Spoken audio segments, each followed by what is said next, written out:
I'm 1 minute late. I'm sorry. I just got done with dinner.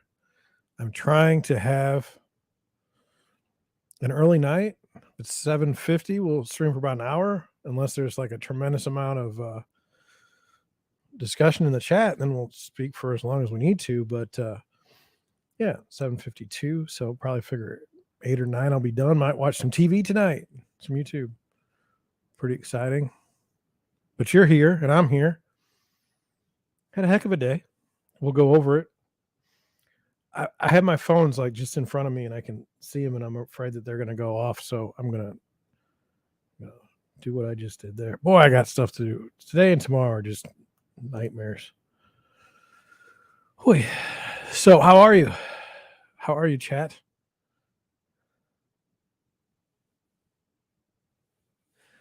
It doesn't look like there's anyone in the chat right now.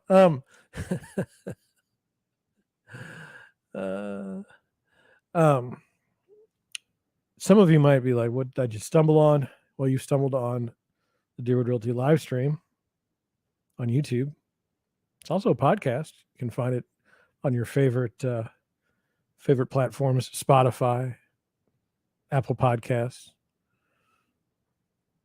Google sent me a thing that we're not on theirs, but we are. So I don't know what's up with that. But I'm John Shank. I'm the founder and managing broker of Deerwood Realty in St. Louis, Missouri. We're a small real estate brokerage. Small. We concentrate mainly on helping buyers buy homes and sellers sell theirs. This has been the case for a number of years. We haven't always been this small as far as agents. We once had a massive amount of agents. We had 3. One of my favorite agents went and became a brick salesman. True story. One of my agents retired, and that left me. Now, you might be like, John, why aren't you out there recruiting more agents? Well, to be honest with you, it's not exactly as much fun as you might think. It's not something that I like to do transactions. I know that sounds weird, but I do. I like to do transactions. I like to, it's not that I like to meet people. I just like to do the real estate business. I like to show houses. I like to do the negotiation. I like that stuff. So anyway, that's why I don't have a bunch of people with me, and I haven't been too forward in bringing people on. Will I bring people on in the future? Maybe. Again, you have to understand real estate kind of from my perspective before I would hire somebody, or if I did hire somebody, that'd have to kind of go along with what I was thinking. I'm very focused on my clients. Like, I want them to have a good experience. Now, it's not always possible. In fact, some of the deals I have right now, my clients are just like, they're a mess. They are not enjoying the process. I get it, though. I understand. I mean, it's nerve-wracking, and I get it. But it isn't like you're never going to see Deerwood Realty at the top of like the transactions list. It's not what I'm shooting for. And you may say, well, that's a cop out. Every agent is shooting to be the number one agent in the area in which they work, but I'm just not. I know what that entails, and I don't want to be that agent. It's just not who I am. I'm sorry. I mean, I like if I do a good job for someone and they say, man, that was great. I really understand what you did, and I think that was very valuable. Here's the name of so-and-so, and they're thinking about selling their house, or here's the name of so-and-so, and I've already told them that you're a wonderful buyer's agent, and you should work well together. That's what I want. That's what I want. I don't know. Anyway, just putting it out there. Sometimes you have to put your dreams, hopes, visions, aspirations out there before the public so that they know what you're thinking. So that's what I'm thinking. I'm busy. I've got a couple deals in process. I've got a couple things on the horizon. I am not of the opinion. I'm not in the doom and gloom side of things. I'm not sitting here saying, what am I going to do for the next 2 years while the market crashes? It's not, I mean, the thing is I'm not leveraged up to the hilt. Okay. I don't have a Wall Street backer to be on my case about increasing market share. If the market goes down, there's still going to be people going to buy houses and still going to be people that sell houses. That is the market for the sellers. I mean, you have to understand if the rates get good, if there's a lot of supply, that'll help bring down prices. And then if there's, people still have life events, people still get married, people still get divorced, people still die. I mean, that's not going to change. I've never really been business-wise, like perfect with the trend. As an example, like last year was not a great year for me, where it was a really good year for everyone else. But like this year has been a much better year for me, where people are complaining that it's not a good year for them. So I don't really go with the trends very well. I think it's because of kind of the business that I target, and that is referrals. I like when people refer me to their friends and family. It makes me happy. It doesn't make me happy when they're like, that guy was horrible, don't ever use him, for the love of God. Anyway, so let's spend a few minutes talking about like listings. If you have a listing, say you list your house with a real estate agent and you do not live at the house, you do not occupy the house, it's vacant, what do you expect your real estate agent to do? Nothing? Nothing? You expect your real estate agent will do nothing? I think that's pretty crappy. So normally when I take a listing and it's within maybe a half hour, or maybe even 40 minutes away from me, when I know that people are showing the house, I will go over at night and I will make sure that the lights are turned off. I'll make sure that the house doesn't look trashed or there's nothing weird going on. And I will make sure it's ready for showings the next day. We used to have sign-in sheets and all kinds of stuff. I don't do that anymore. Not really beneficial. If you're going to be a criminal, you're probably not going to put your name on the sign-in sheet. So, and our supers record every single person that goes in and out as long as they use a key. So I don't really worry about that. I used to like marketing materials for people, but I did not put together marketing materials for this particular house, this condo, but I think I will now that I think about it. I don't know. What do you do? Just as an example, I had a condo I was listing and the furnace wasn't on and the weather's turned very cold here this weekend. So I called the owner and I said, look, I think we got to turn the furnace on or else when people come through here, they're going to be miserable. Next day, furnace is back on. Everything's good to go. You'd be surprised how trashy a place gets, a home gets when people just walk through it that don't own it. Like if you think that people are taking off their shoes on a rainy day in your house that's not occupied, and nobody's wasting their time with that. Right now it's the fall, so leaves just go everywhere. And I think it makes a difference. I think the way you present your listing, the house doesn't have to be perfect. What I mean by that is, it may have its flaws, but you can still control something. You can still control. There's been houses where I don't feel comfortable being in the house because it's so dirty. You can control that. You can do things to help out other agents that are showing your property. You can tell them where the property is, where to park. Maybe like how one looks different than another. One unit looks different than another in an apartment complex, or if there's a whole bunch of, or a condo complex, if there's a whole bunch of units, like where is it close to in the complex? I mean, you can do things to help out listing agents, just as a common courtesy. But anyway, today's question for you to start is, I had an unrepresented buyer walk through one of my listings with me today, and it was my listing. And so I want to ask you, I went there early. I was there 20 minutes early, and my goal was to turn on the lights, open the blinds, just make it look really, really great for when the person walked through, the buyer walked through. Unfortunately, they got there 20 minutes early too. And so they were there even a little bit before me. So when I got there, I just opened the door and we walked through the property. But let me ask you this. Do you think your listing agent would do that for your property? Do you think they should?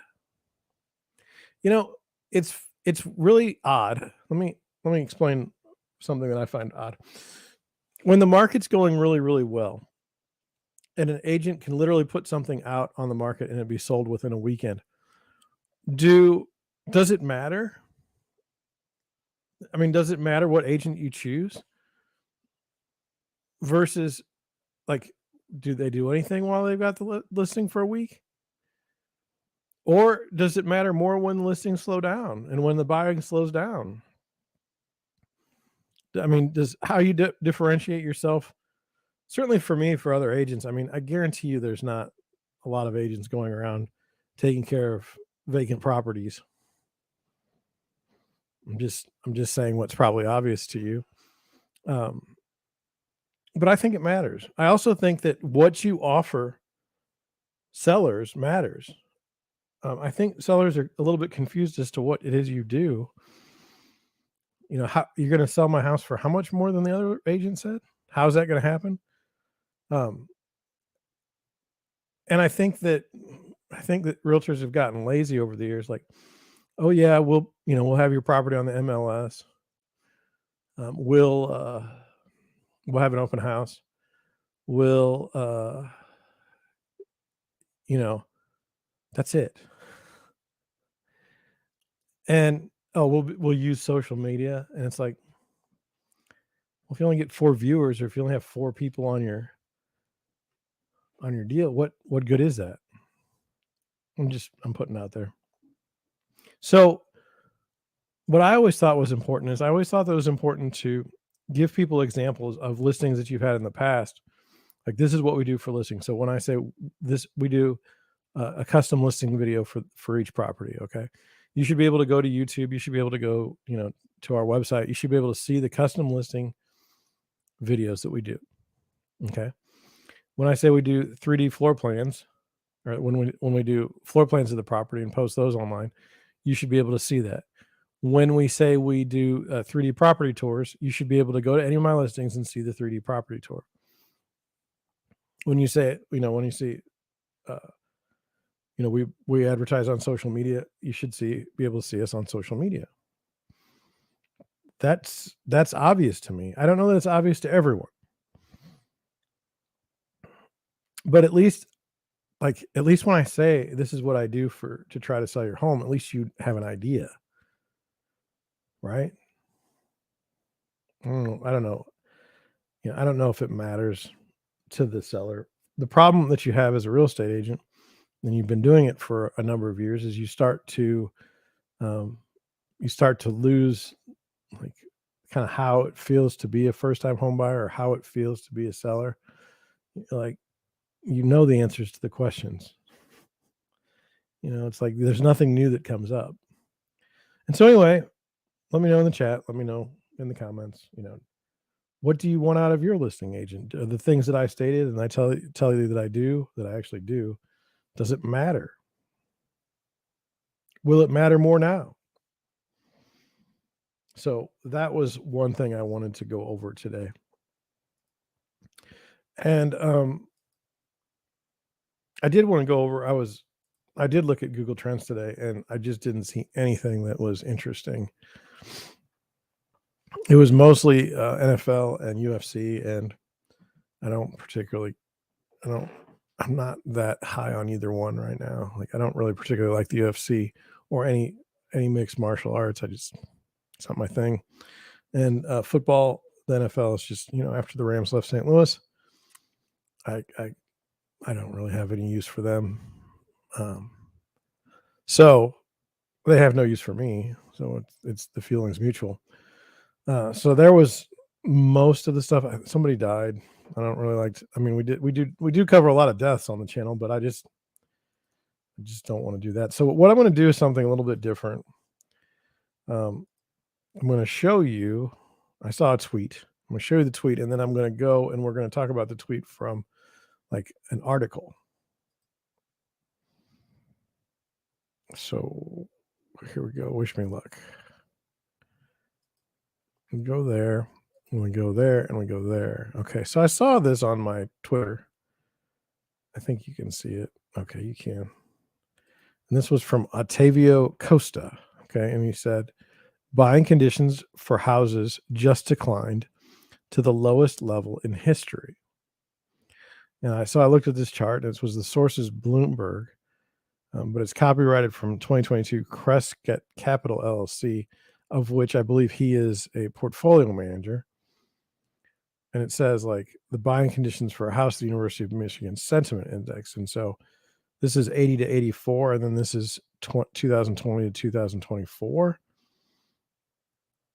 And look at how, man, it just fell like a rock. So I wanted to see if I could find any sort of source articles that would corroborate the tweet. And so I saw this here. It says it's the worst time to buy a home in a generation, survey says. It says U.S. consumers are seeing home buying conditions at their worst in a generation as mortgage rates soar in response to the Federal Reserve's aggressive tightening cycle. About 4 in 5 consumers now describe buying conditions for homes as bad, a record in data going back to 1978, according to the University of Michigan's Consumer Sentiment Survey for November. So it says about 4 in 5 consumers now describe buying conditions for a home as bad. The number of people who attribute the erosion in conditions to higher interest rates is at the highest level in 40 years, figures showed Friday. So is there a correlation? One has to ask, is there a correlation between interest rates and consumer sentiment? It says the housing market, which is especially susceptible to higher borrowing costs, has been crumbling since the Fed began raising interest rates in an effort to curb demand across the economy and tame rampant inflation. Mortgage rates have been hovering around the highest levels in 2 decades, and as of last week, for above 7%. So let's go over that paragraph again. I don't know if I understand. It says the housing market, which is especially susceptible to higher borrowing costs, has been crumbling since the Fed began raising interest rates in an effort to curb demand across the economy. Well, I'm not trying to parse words here, but crumbling, I don't know. I don't know if I would go with that. Let me get rid of this one there. There, got rid of that one. If you're a seller right now, you should be concerned. If you're a buyer right now, you should feel a little better than before because you are now going and looking at property that there aren't multiple offers on. You're now looking at property where you can actually make an offer and the seller might think about it for a while and get back to you. Whereas before, if you made an offer, there were so many other offers that the seller wasn't going to pay attention unless you were the number one person. So in that sense, I think we should be happy. Now, the trade-off is it's going to be more expensive. But it's very it's very strange. When you were a buyer and the rates were at their lowest, you were not treated very well as a home buyer. Okay. I mean, prices were exploding. Your agent had to make all kinds of concessions before you even, had an accepted offer. So it wasn't good. I had a lot of people looking at houses below 200. Okay. And for example, they'd be like, well, I kind of like that house. You write an offer, say the house is listed for 180 and it goes for $213,000 or $215,000. you're like, not good. So, on the buyer side, at least now you have the ability to, and then by the way, you needed to have all cash offers, or you needed to have this or that or something. It just wasn't a positive situation. So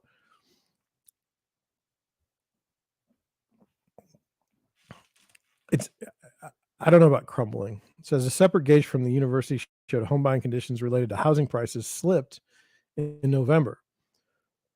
Well, somewhat improved since earlier this year. It remains deep in negative territory and well below the peak in mid 2020. So a separate gauge from the university showed home buying conditions related to housing prices slipped in November. Higher rates aren't just weighing on the housing market. Buying conditions for household durable goods slumped this month after surging in October, and the share of consumers who said purchase conditions for motor vehicles were bad because of rising borrowing costs climbed the highest since 1982.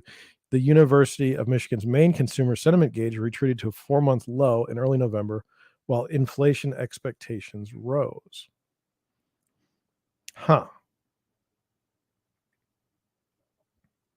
Well, what do we make of that? It seems like whenever there's cheap money, there's certain places where the cheap money seems to always go. Where does the cheap money go? It goes into credit cards because your annual percentage rate is lower. It goes to automobiles because you can get a loan for less, which I think the automakers exploit, and they raise the price of their cars accordingly. Maybe I'm being cynical. And then obviously real estate is the next spot where, free money, quote unquote, gets thrown around pretty regularly.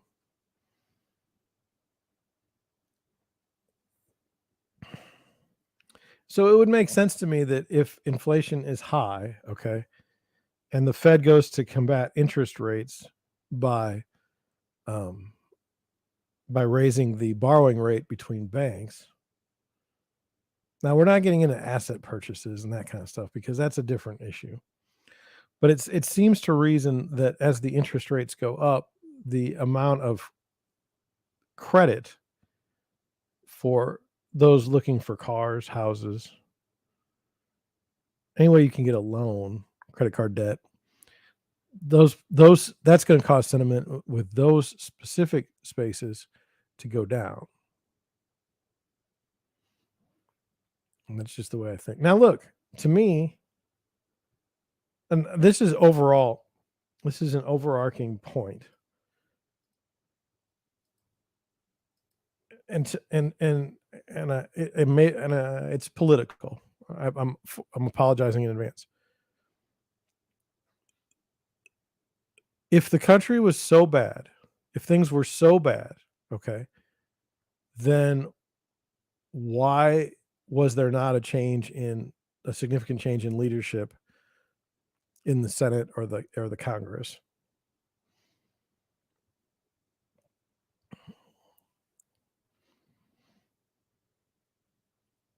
What did the Republicans offer? Did they say they were going to stop the war in Ukraine?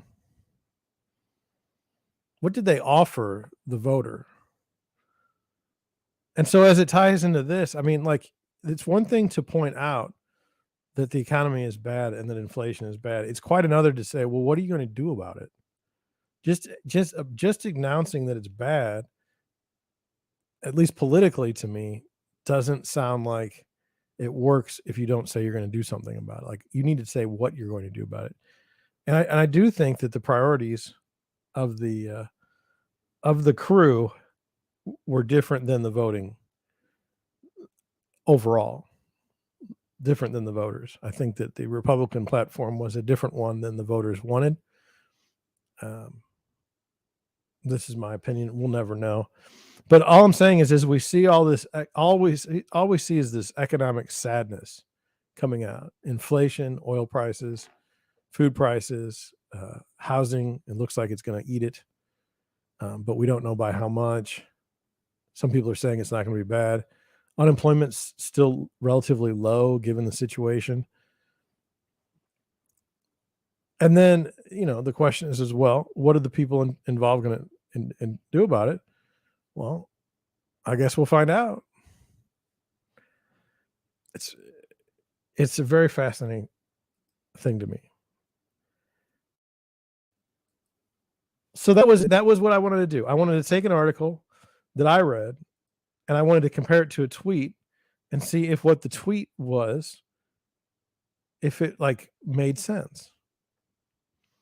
In that case, it did. Was it the worst ever? I didn't see that in the article, but that doesn't mean that it couldn't have been. So we move on in our tweets now. If I get to the right thing. Okay, it says this is from Adem Tumerkan, and now we're going to see him twice today in the tweets. He says, first-time home buyers have been squeezed out of the housing markets, and soaring farmland values have priced out marginal farmers. Incompetent government policies have created and amplified a supply shortages while fueling demand via debt and handouts. These are the side effects and consequences. And so he posts two articles. Dreams slip away. First-time homebuyers face a brutal market. And then farmland values hit record highs, pricing out farmers.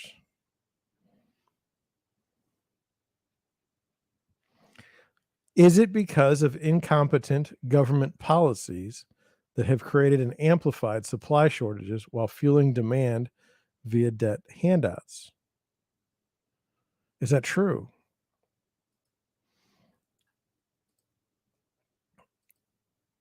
My own experience is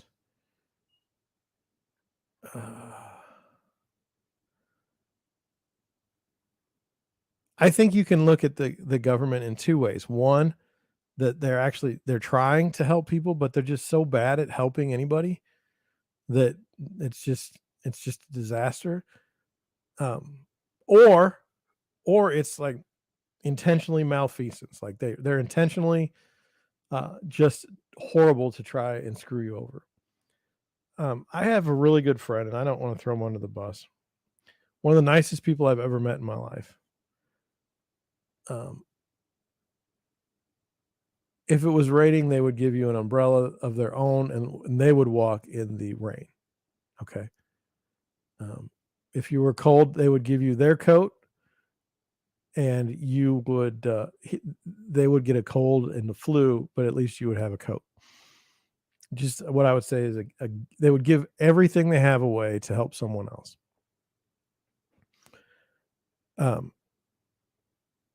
Is that who the government is? Or is it something more nefarious? I personally, I think it's really an issue of, I just feel like these problems that we have are so difficult to try and solve. That's why they're problems. I mean, like, do we not want foreign people to be able to buy farmland? Do we want high inflation? So first-time homebuyers get squeezed out of the marketplace? I don't know. I will say this, like, over time, you kind of learn to go. I'll do one example.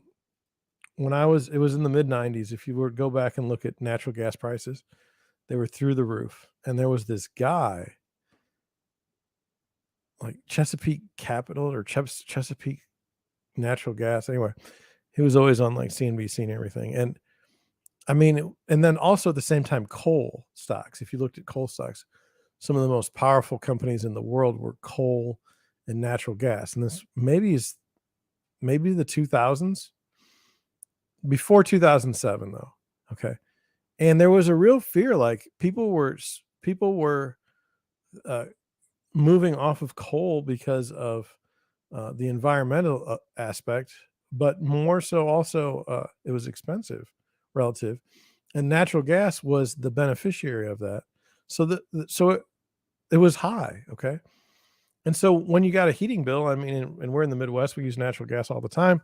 It was high, and you were looking at ways to not use as much natural gas because it was very, very high. And then over the years, it went down. All of a sudden, it became cheap to use natural gas. And so if you wanted to buy natural gas, the time to buy natural gas was when the price was low. Now, you don't always know where the bottom is. Okay? You don't. But you know that when things are getting really weird, that um you know that there's probably an opportunity down the road. The same thing is true for me with the used car market. We need to get my wife and I need to get a used car. There's no question. A new to us used car. And because that's just the way it is. And her car just couldn't go any further. And so we got rid of it. So when looking at the marketplace, especially we bought a car in January for one of the kids, and then it was a used car too. And then that same, I'll just between the two, that car had less than 50,000 miles on it that we bought, and it was $15,000. Okay. Like a year's passed. I guess it's been 2 years. 2 years have passed. That same model of car at that same price, or the same model of car at the same miles, is selling for like 20, 21 or $22,000. So, you know, $7,000 more than what we paid, 7 to 8. Same car and many years, 2 years now older. That was ridiculous. And so we didn't buy a car. We said, forget it. And then the other thing is in the new car market, like people were having trouble getting new cars. The chips were expensive. They weren't being able to produce them. I still think there's supply chain shortages and things like that. I haven't paid too much attention, but understand the thought was, look, if you can't even buy a new car, why am I out here trying to buy a used car when, that's obviously going to bring the prices up. And so we've been waiting. And you know what? As I watch the market, things are starting to go back to what I would call normal. And why is that? Well, we have credit. People can't buy cars on credit. And so, well, they can, but it's just so expensive now. So the cars are so expensive. And then when you want to go and finance them to have one, the credit, it's too high. The rate is too high. So if you can wait long, and the same thing with, I want a new computer. And so why did we want a new computer? Well, why couldn't I get a new computer before? Well, the graphics cards were being bought by people that were mining Bitcoin and cryptocurrency. I don't know if you can mine anything else, but I think you can mine Bitcoin, or you could at the time. So they were building all these rigs with all the chips. Meanwhile, the manufacturers had stopped or like slowed down their production levels due to the virus, thinking that no one was going to need their chips, that the business was going to slow down. And so it caused this massive arbitrage where people are buying chips and then selling them to you and me for a stupid amount of money. And I just wasn't going to do that. I'm just not that guy. As we wait, we take advantage of situations that come to us. Now, are we going to buy a computer when it's the lowest possible price? Probably not. We're probably not going to hit the market that perfectly. Are we going to buy a car when it's the lowest possible price? No, we're not. But it's going to be a lot better than if we went out there and tried to buy a car 6 months ago. So, I mean, if you can take advantage of these things, the problem is with these life events, like you're going to get married, you got a divorce, someone passes away, you don't get to play the market to your benefit. Moving on. Logan Mahtshami. I don't know that I agree with him. It says, remember, with the Fed, they don't care. Well, he's responding to a tweet, Fed's Waller, and we'll get to it. It comes up a couple times tonight. Fed's Waller, housing markets in the U.S. will be fine. Remember, with the Fed, they don't care if prices go down. They feel confident about the primary resident homeowner's balance sheet. Americans have secured fixed long-term debt costs and will be fine. So I don't know that that's sarcasm. Okay. But there is a point, and that is, look, if you've got a mortgage right now and you're less than 3%, do you really care if they collapse the housing market for the sellers? Not really. You're still sitting pretty. You're not paying a lot on your debt. And see, it says, even with the housing market in a recession for months now, they don't care. A higher unemployment rate is the goal. I don't know. Like, see how that says the housing market is in a recession for months now? I don't know if this is the way to say we're not in a recession at this current time, but we're going to go and talk. We're going to go see another tweet from another economist and, see what's going on there. He says we're not in a recession.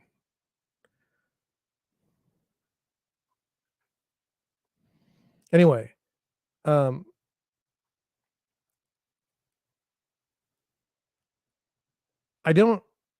you think it's the Fed's job to dictate housing prices? I don't think it is. But they do. They manipulate housing prices. There's no question. Anything where there's a high credit utilization, the Fed controls that. Think about it this way. If they put the rates back down, the borrowing rates down, would housing just turn again? Yes. Because there's people right now that would buy a house if they could get a mortgage for less than 5% on a 30-year fixed. All right, moving on. This is Jeff Weniger. And I believe that it's a thread. So it's bad present tense. This is the producer price index by commodity, all commodities year over year. Yeah, it's bad present tense, but the year over year optics are disguising something important. This index was 280.2 in June and fell 20 to 269.3 in September. I'm sorry, my reading is not great, which means that if you're with me on housing, when this plus 14.3% number is going to then this 14.3% number is going to disintegrate rapidly. So this is the 14.3. I just want to make sure on the other right there is where this number is going to disintegrate. He says that's important because the inflationary 1970s witnessed this measure of PPI unable to get negative after the 1974 spike. Prior episodes could get negative, but not 1975. Notice 1980 spike, but then 1983 fixed it, setting the tone for waning inflation for the next 2 decades. So if we go up to the chart and we go for 1983, there's 1983. Okay. Similarly, the commodity supercycle spike in 2008 ended with a 2009's crash and burn when demand destruction busted the inflation regime. If this series just chops sideways to June of 2023, the year over year is going to be negative 3.9%. The catalyst, housing demand destruction. So how are you doing housing demand destruction? When you make homes too expensive to afford, you're destroying the demand. You're increasing the demand when the prices are low and people can buy houses. You can increase the supply, which would have an effect on demand.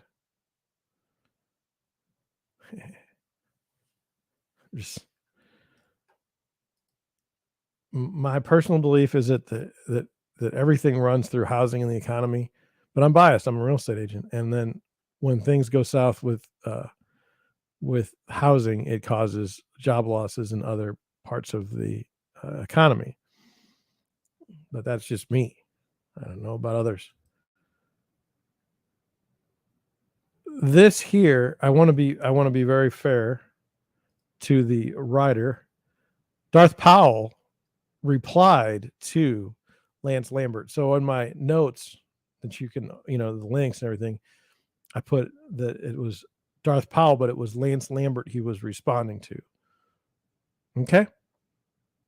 It says the new KPMG study, says U.S. home prices are likely to fall 15% from peak to trough.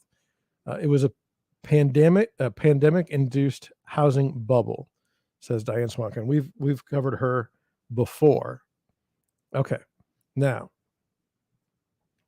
if home prices drop 20%, is that a collapse?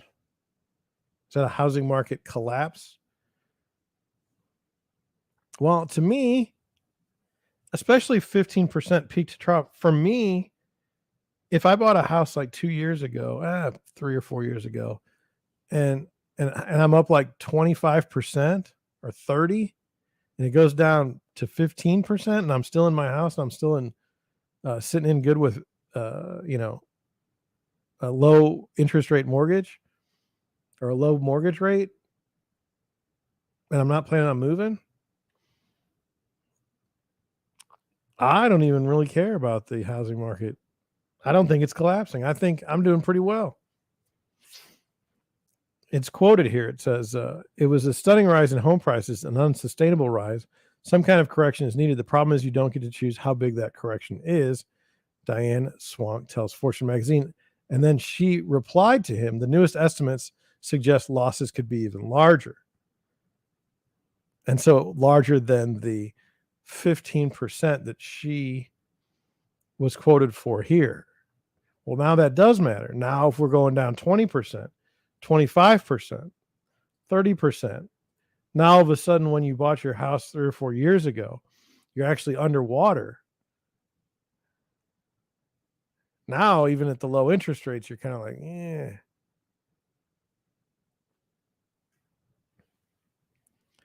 So then Darth Powell comes in and he says, if we're going to guess he's a he, could, I don't know, be a woman. If only someone could have told her sooner. Where was she with this 2020 hindsight 18 months ago when I warned her?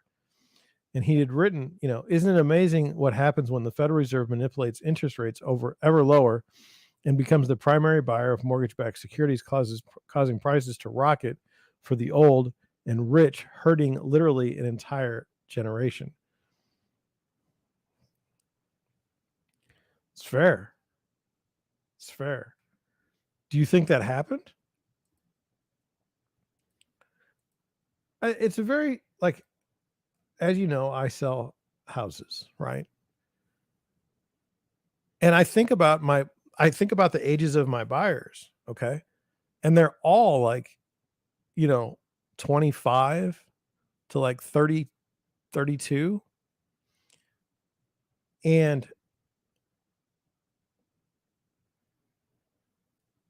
it's almost like they never went through the housing meltdown of 2007. It's almost like they weren't affected by it at all. Now, if you ask these folks in this particular age group, do they feel like something's been taken from them with high home prices, for example? They will say, no doubt. They feel that they have been wronged as a group, which I always thought was interesting, because if they think they've been wronged, my God, what about all my friends that went to fight in Iraq?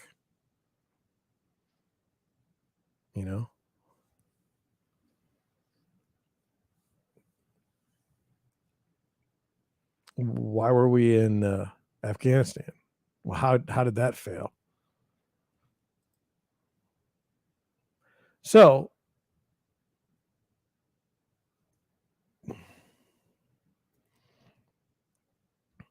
we don't know. The fun thing about this, the fun thing about punditry, the fun thing about commentary is we don't know. We will only know when it happens, okay? And even then, we'll probably have a very large, a very broad discussion of the issues, and it may not end up being, it might not go how you think it will go. You just never know. So, moving on. This was the Fed. One of the members of the Fed was in Australia, and so I'm just pulling this tweet from Danielle because I mean, why not? But there were many others that were talking about this. So it says Waller, permanent FOMC member. I had to sneeze and yawn at the same time. I'm sorry. Powell's number one lieutenant and closest confidant chides investors in Sydney, Australia for getting ahead of themselves over the CPI report. He's concerned that inflation expectations could become unanchored. Okay, so let's just go through this. It says Fed's Waller's, but by all indicators, labor markets are still strong. We're starting to see a bit of, well, we got to go back to the beginning. So Waller, market got way out in front over one CPI report. The Fed government, Christopher Waller comments at an event in Sydney. Waller, the latest CPI was just one data point. Waller says he needs to see CPI slowing to persist. Don't want to be caught out. Everyone should be taking a deep breath, calm down, ways to go. 7.7% inflation is enormous. It's got a long way to go, and rates will keep going up and stay high until inflation slows.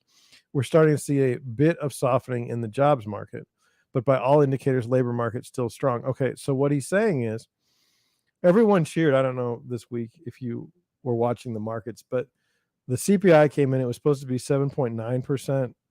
The CPI, the government's own basket to determine inflation. You can argue the composition all you want to. It's what they're using.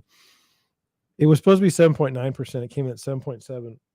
Euphoria in the markets. Now, many people are saying that was a short squeeze and that people were getting hammered. We know that the cryptocurrency world was just out of control this past week. So I don't know if that had any effect on the markets. But what we care about as far as housing is this. You can keep putting the rates up.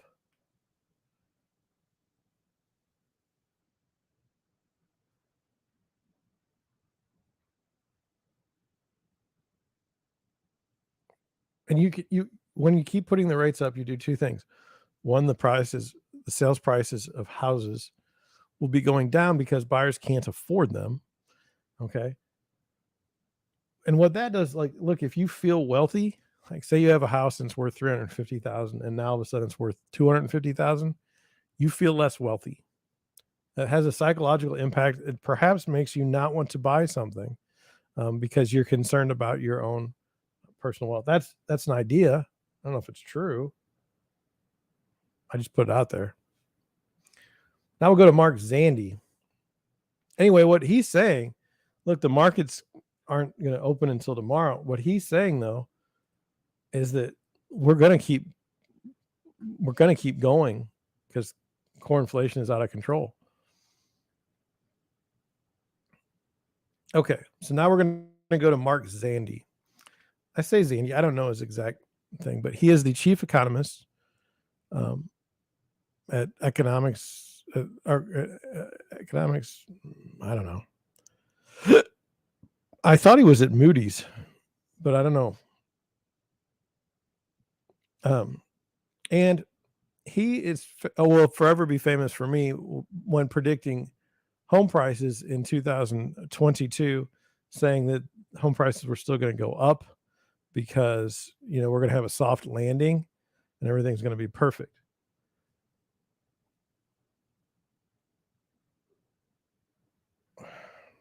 I don't know.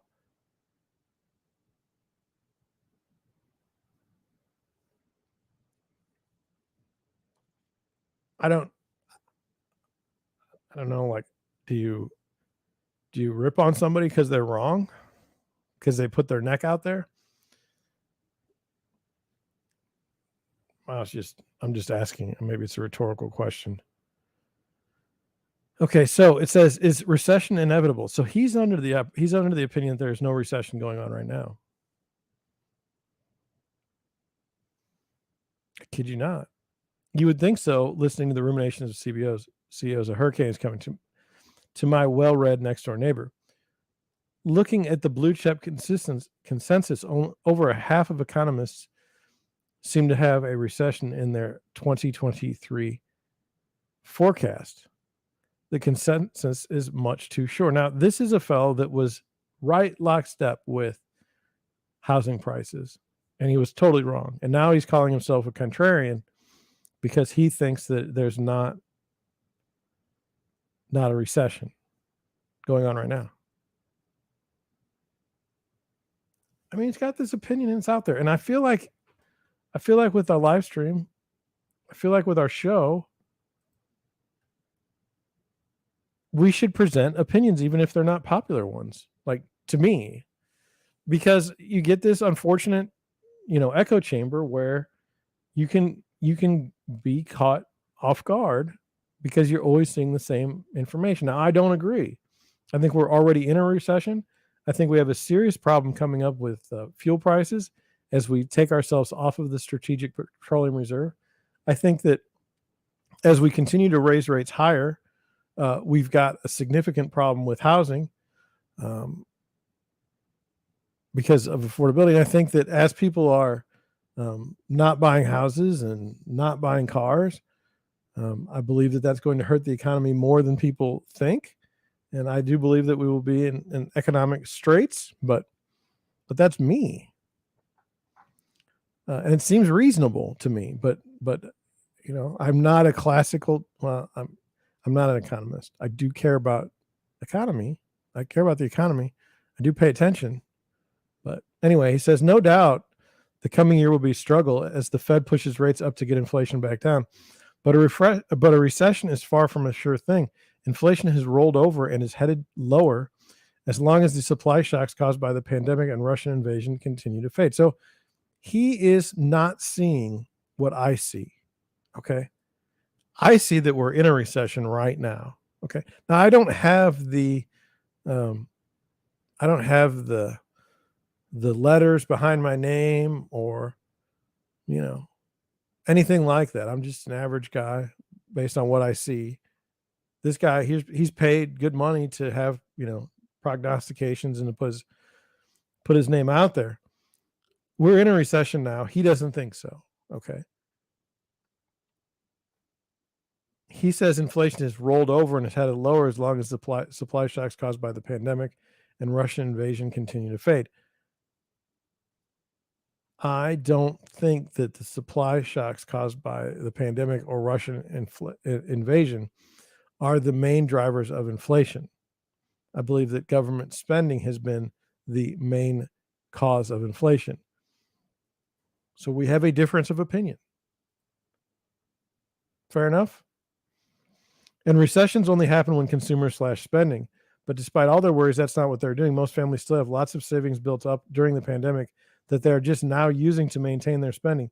Nothing extravagant, but just enough. So we're not talking here. He does not acknowledge credit card debt in the United States. Almost a straight line graph higher. His opinion is that employment is fine. My opinion is with inflation, people are having to get two jobs. And so it's not showing up in the numbers correctly. And then as far as slash spending, well, when they lose their jobs, they will stop spending. As far as most families still having lots of savings built up during the pandemic that they're now using to maintain their spending, what is that about? Why are they needing to use the savings that they built up during the pandemic if things are going okay? Businesses also seem loath to lay off workers. They know their number one problem long into the future will be fighting and holding on to their workforce. Businesses will stop hiring, which is key to quelling wage and price pressures. But if there aren't any layoffs, there won't be a recession. And so he's honestly, this is 6 hours ago on November the 13th, 2022. He's honestly of the opinion that we're not going to see a loss in jobs. I don't want to be, and by the way, I don't want to be putting words into his mouth. What I'm reading is he's saying that people will not be laid off due to a slowdown in the economy. Now we know that C.H. Robinson, a trucking firm, a pretty large one, laid off 1,100 truckers, which hasn't happened in a long time. We know that all the tech companies, the big ones, have laid off a lot of workers in the past week, but he doesn't see that. Okay. And he's going to say, John, as a fraction of the economy, the layoffs have been nothing. My argument has been people are working 2 jobs and extra jobs just to be able to put food on the table, and that at some point in time, something's got to break. They're still going underwater, even with the 2 jobs, and that's what I see. But he doesn't see that. It says yes, a recession will ensue. So we're not in a recession if the fragile economy is hit by another shock, and there's plenty to worry about. And that's another thing. That's another thing we disagree on. To me, just the way I think, okay? The way I think is something bad could happen at any point in time. And what is our ability to get through that bad thing? How strong is our economy that we can overcome that bad thing? Because we don't know what that shock to the economy is going to be. When long-term capital unwound, we didn't know what the shock would be to the economy. When Lehman ate it, we didn't know what the shock would be to the economy. Okay. There were signs, though, that things weren't going well in the economy before those things happened. What is this FTX? What is this? What is this absolute travesty in the cryptocurrency? What is that going to do? How is that going to affect the economy? Is that a shock? No, that's like a feature, like it's built in, like this thing happens. Okay, you get shocks, you get reasons why, you get things happening, and then then that's an explanation for what happens. But something could happen without explanation. You can assign, like right now, he's saying that there's no recession. I don't agree with that in any way. He would say, well, look at the unemployment numbers. They're fantastic. You can't have a recession if there's unemployment, if there's low unemployment. I say, look at inflation. Look at it eating away every month, month after month. And you think that that's going to not look at the housing market. You think when like 10% of the economy is getting eaten alive but in the housing market, you think that's not going to correlate into job losses across the economy? He says no. It's okay. Like he's not, he can have his opinion, but I think we're in one. And so, but another shock is not inevitable, nor is a recession. So he's assuming that the things are going to be fine. Now, does anyone challenge him?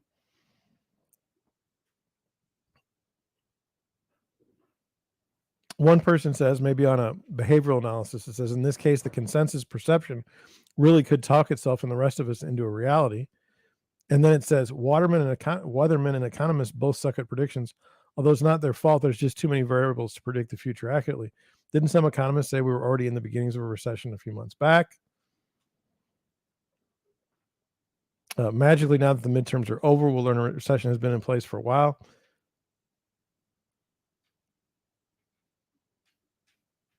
Then this guy, can we get insights into unusual markups corporations have been making for the product and services they offer?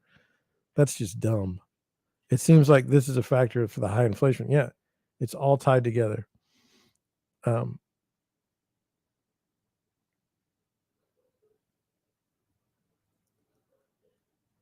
It says inevitable. This guy, the 3 month 5-year yield curve inverted on Thursday, 10th of November, or you hadn't noticed.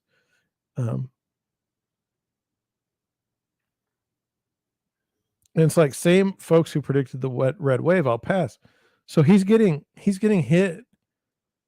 Really, I don't think his view is that of a Republican. See what they did? They took politics and they threw it into economics here. So this to me is not a Republican view.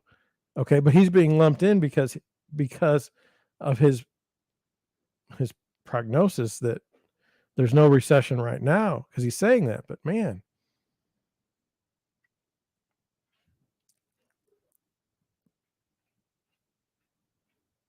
and then this is some folks predicting a recession, the same folks who predicted a red wave, Republican and libertarian students who just because they hate the current party in power think they can make a recession happen just by talking about it nonstop.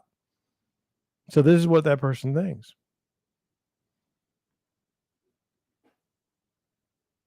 We're already in a recession. They're not predicting a recession. We're in a recession. It's obvious. See, that's what I'm saying. 2 worlds, 1 screen. I learned that from Scott Adams. What he sees and what I see are 2 different things. And he did say, to his credit, he did go back and say, I screwed up on the housing prices. He's like, I screwed up. I didn't see this happening. Look, I'm not good at, like, when I was telling you about buying things when they're down, like cars, houses, things like that, natural gas. There was we thought things were down, okay, but they could have very easily gone up, and we could have been wrong. I don't know. Money where your mouth is. Where does this man have his money? You can figure out right away if he's going to be right or wrong. Okay, here we go. And this is the second one from Adem Tumerkan. It says, this is exactly what I've said and learned from Soul. I can't say his last name. Study after study, not only here but in other countries, show that the most affordable housing is where there has been the least government interference with the market, contrary to rhetoric. Market, contrary to rhetoric. Okay. So it says, this is exactly what I've said and learned. The three most broken and inflated sectors in the U.S. and the world are housing, education, and medical. All three gave so much government aid and interferences that disrupt supply and create excess demand with cost diseases. Is healthcare broken in the United States? Yes. Is housing broken in the United States? Maybe. Is education? Yes, absolutely. Mm-hmm. I think that. Does that make me a bad person? Put in the chat. Santiago Capital says, I've said this many times. Oh, wait a minute. Was this? Yeah, okay.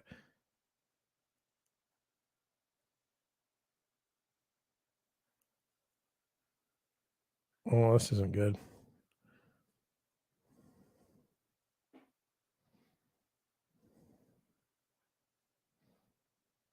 I got the wrong one. Let's see if I can find it. You come with me.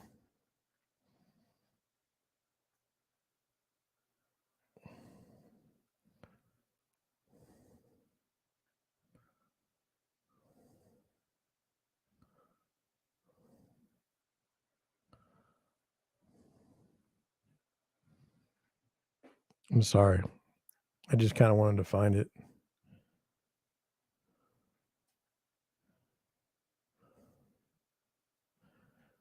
All right. Well, I'll go with this one and then we'll.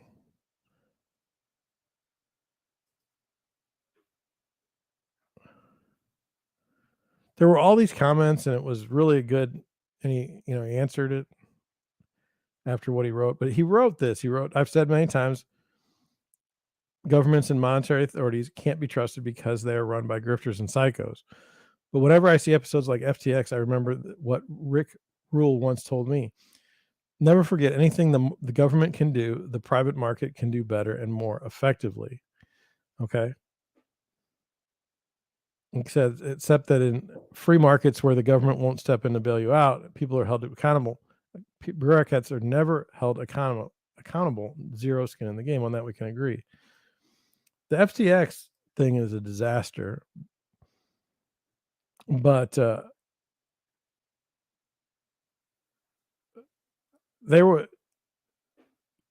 was really good. I feel really bad that I messed this up. Maybe I go to tweets and replies. Let's see here.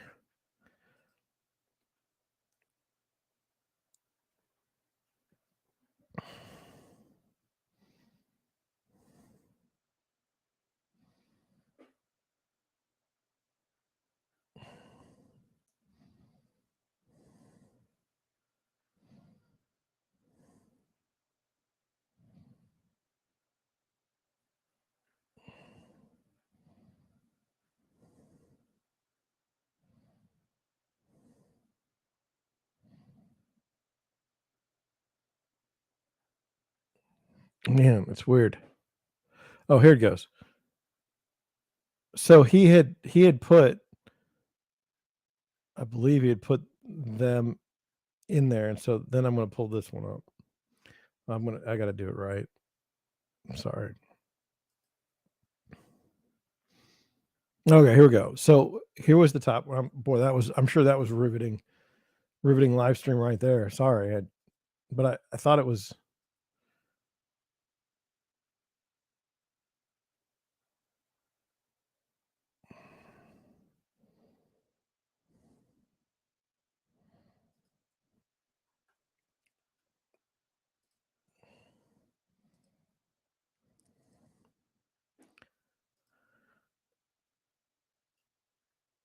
okay.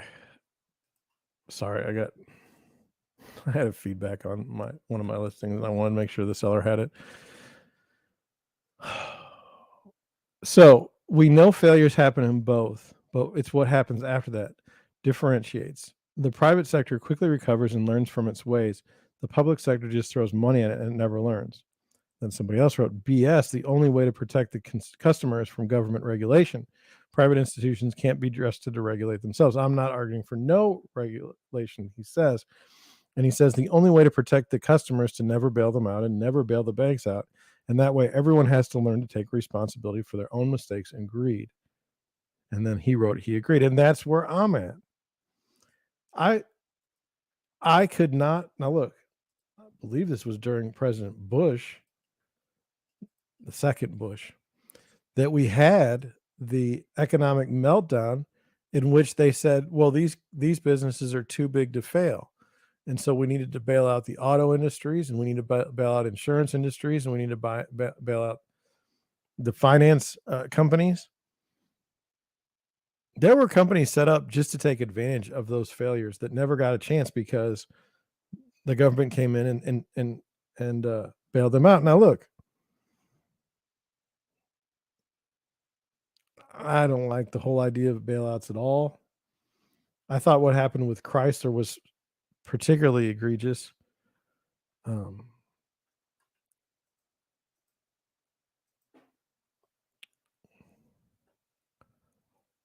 did did people benefit from those things? Yes, but it's very hard to say we're even close to a capital. We're crony capitalists really thrive here in the United States now. If you look at the FTX thing, you'll see what I'm talking about. If you look and see, yeah, yeah. So I don't know. I'm not for government intervention. I think that if you make a mistake, you eat it. But you know what?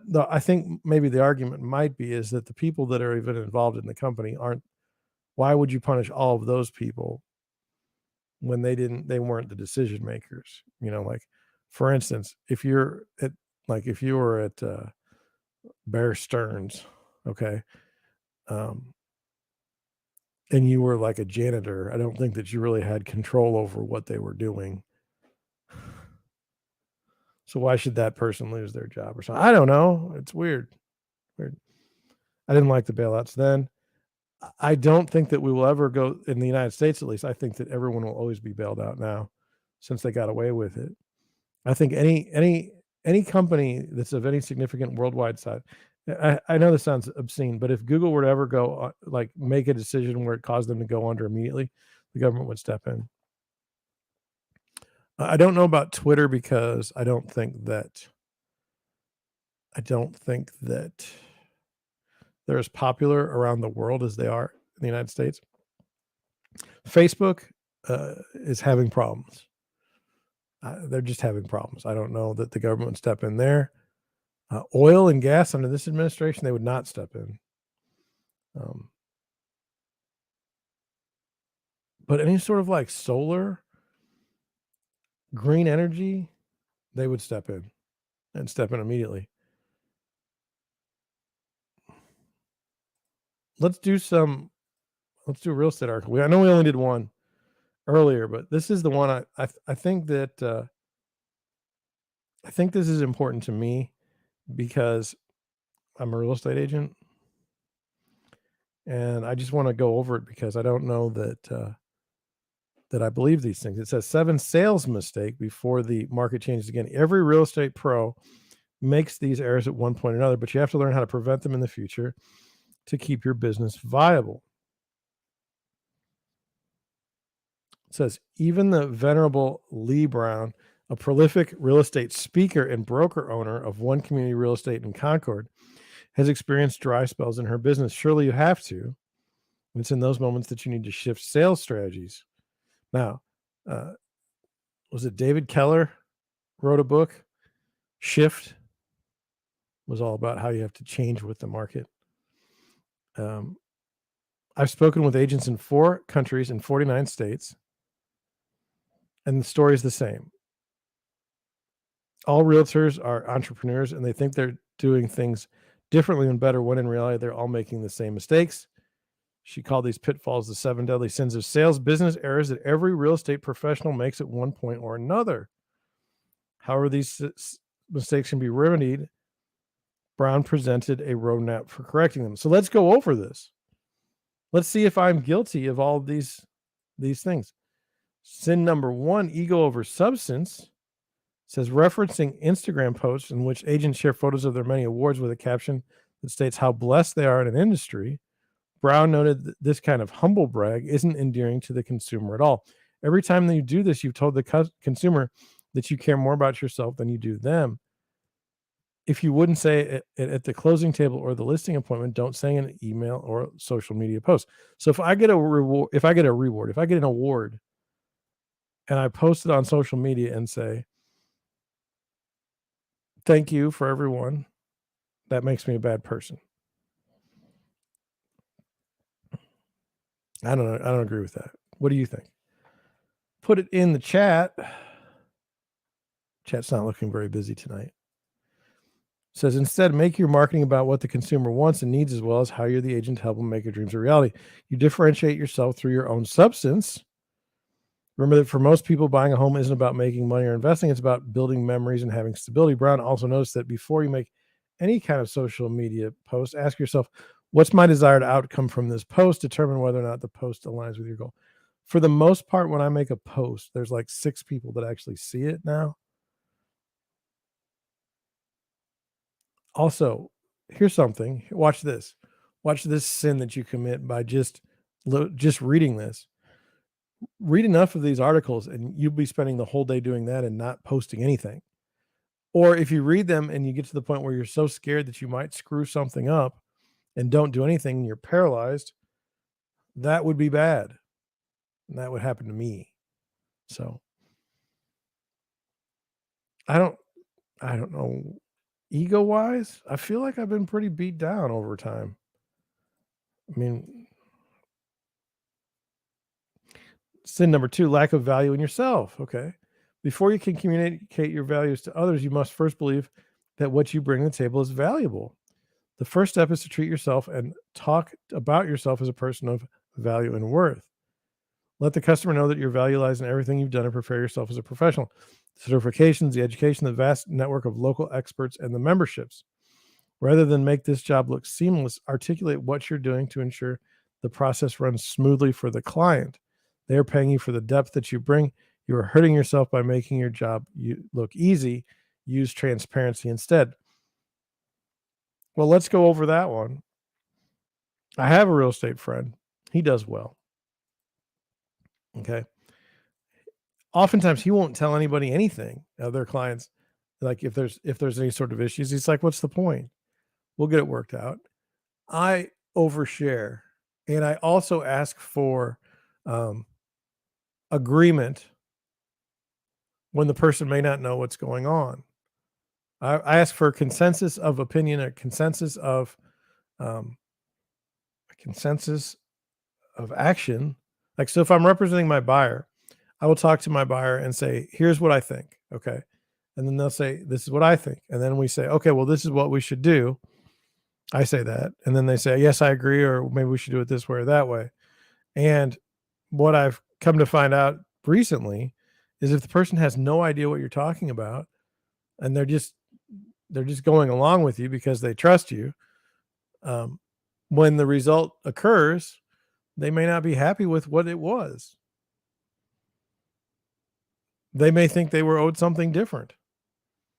So did the transparency in that case help? No, because you were never going to get to an understanding that the buyer needed to be at to make a decision. So I don't know. I don't want to make my job look hard either. My job it sucks. I'm not going to lie. I mean, I hate having to tell buyers bad news. I hate arguing with other agents about stupid stuff. Um, it sucks. I wouldn't tell people like, hey, jump into real estate thinking you're going to make millions of dollars. You may. It's just not going to, it just doesn't happen like to everyone. Number 3, abandonment. In a relationship business like real estate, your customers often become your friends. Organic bonds are created in the trenches of the home search and transaction. You love your clients while you're working with them, but then what happens when the transaction is over? It's easy to fall out of touch. Then 5 years later, when you see that your customers have enlisted the help of another agent to sell their home and find them another, you feel betrayed. Clients have lives. They have aging parents and children. They've all gone through the same pandemic you have. It's important to make regular, consistent follow-up an integrated part of your business practice so you stay top of mind when the need arises. Pick a CRM, get trained on it, and use it. Figure out how you want to follow up. Easier said than done. Easier said than done. Some people, when they buy a house, it was such a miserable experience, they never want to go through it again. And so just the mere you being part of their lives is not great. Other people, like we move on. Like when you went to high school, weren't all your senior high school friends the most important people in your life? And then the next year when you went to college, did you find yourself questioning why you were even friends with some of these idiots that you went to high school with? That's kind of like a real estate transaction. Like say you sell a house for someone and you didn't even know them up front, like they just called you off an ad or something, and you had a great run, but they've moved on. Like you know, they just want to get the house sold. They didn't really want to be your buddy. I have people that I've met and I tell them all the time, I'm like, I really enjoy your, you. But my biggest problem is I have no way to I'm not going to call people and just do some sort of random like, oh, hey, how you doing? I haven't talked to you in a month. And I don't want to take, I mean, this is a flaw. Here we go. John's got another flaw. I don't want to bother people. I don't want to pester people. I don't want to be in their mix. That doesn't make me want to, I wouldn't want to do business with someone like that. So maybe that's my problem. Maybe people want to be harassed, harangued. Sorry, I did harangle. That's not even a word, I don't think. Anyway, sin number 4, ignoring the phone. It may be easier to send a text or email to call a client, but it shouldn't be. In fact, Brown said picking up the phone is one of the easiest things you can do to show that you care and market yourself. Be yourself and be professional. When you answer your phone, state your name first as well as your company name. That way, when you're out in public, say at a grocery store, members of your community will make a connection. Let me do this again. When you answer the phone, state your first and last name. John Shank, Deerwood Realty. That way, when you're out in public, say at a grocery store, members of your community make a connection. I don't know that's true. It says there are, however, a few instances when it's okay not to answer your phone. When you're in front of a potential customer who you're hoping to convert to a client, when you're on a date night with your significant other during planned time off, when you're with a client whom you've built a relationship, only answer the phone if you need to address an emergency, and only if you've asked your client for permission to do so. I would never, ever, ever, ever, ever, ever, ever, ever, ever answer the phone if I'm with a client.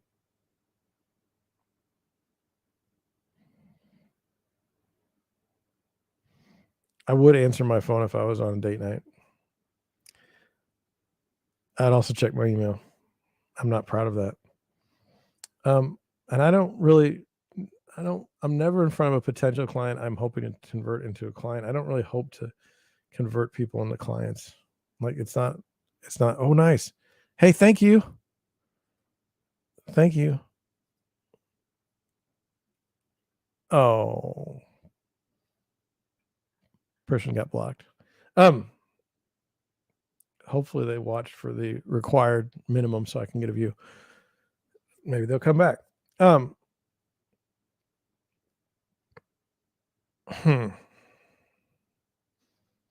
So just on a side note here,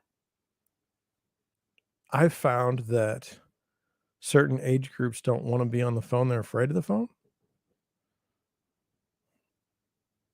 So you want to text them because they would only respond to you in a text. If you called them, they would think that something was like wrong.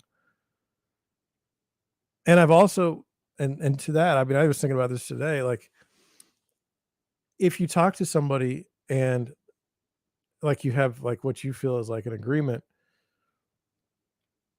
like in text, like sarcasm doesn't go through very well. And like, who wants to type out a novel just to? I mean, I don't want to, but I think that this is an age thing, and I think I'm just too old. At 45, I think that like the younger clients always want to text way more than they ever want a phone call. And I'm just not one of those. And I would also never FaceTime someone unless they really said they wanted to FaceTime because it's just weird to me. Sin number 5, living paycheck to paycheck. The real estate agent or real estate industry isn't known for financial frugality, which can cause personal and professional issues. Brown suggested putting money away in 4 separate accounts based on a percentage breakdown. 40% goes to a business account, 30% goes to a personal account, 20% goes to an account paying quarterly taxes, so you're not surprised with a huge tax bill in April, and 10% goes to an account for charitable contributions to organizations that cause you support. If you wait to contribute till they have the money, then you'll never contribute. I don't know. I don't know about that. We disagree. I would rather put all of my money into a business account and then just work through things as they come up because something always happens. Sin number 6, cherry picking. In a changing market, there's no room for being picky about which clients you're willing to work with. Brown said, plus that doing so might put you in danger of a fair housing violation. One way to ensure you're not implicitly weeding out clients is to standardize the way you collect information.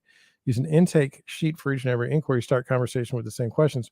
This way, everyone starts on the same footing when they reach out to you. If you're not taking on certain kinds of transactions because you don't know what they entail, use your network.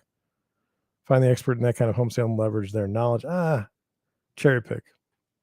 If you think a client's going to be a complete jerk and make you miserable for your entire life, don't work with them. But I mean, I'm not a speaker at the National Association of Realtors in Florida. No one asked me to come down and speak. And even if they did, I don't know that I would. Because who am I to offer advice to these people? These people are more successful than I am, probably. Sin number 7, inverted priorities. Yes, you're a real estate professional, but that's only one small part of what's important to you in life. You're a real estate professional, but that's only one small part. I identify with my work. Now you have to dial in in the last 3 years, you've worked 24/7. Now you have to dial into an entirely different set of markets and economic conditions. Put the people in your life at a higher priority than the transactions. Well, I think that's true. In a relationship-fueled business, we often forget about the relationships we cultivate with those closest to us. Put the phone in airplane mode, look people in the eye, go on vacation with your family.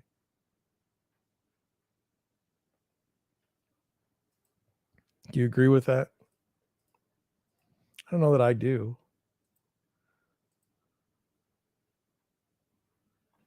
Well, I mean, sadly, we're at the end. We're at the end. I've gotten as far as I can go tonight. Other than a spam, I didn't really get a whole lot of people in the chat. A whole lot of people meaning anyone. That's okay. Maybe tomorrow. I want you to have a good, I don't know when you're going to watch this. I know a lot of people, and by the way, thank you for watching the stream later because you don't have time when I'm streaming. Thank you for watching the show. I appreciate it. Whether you watch it now or later is of no consequence to me. I appreciate it anytime. With that, I'm going to head on out. Have a good couple hours before you go to work tomorrow. Tomorrow's going to be tough. I might not be able to stream tomorrow night, and I might only be able to stream in the afternoon if I get lucky. So if I do miss it tomorrow, I apologize in advance. I hope to be on, maybe an abbreviated stream, but I do want to be out there and be visible because we only get that one day in life, and after that it's gone. So Anyway, with that positive note, I'll see you tomorrow. Thank you. Bye.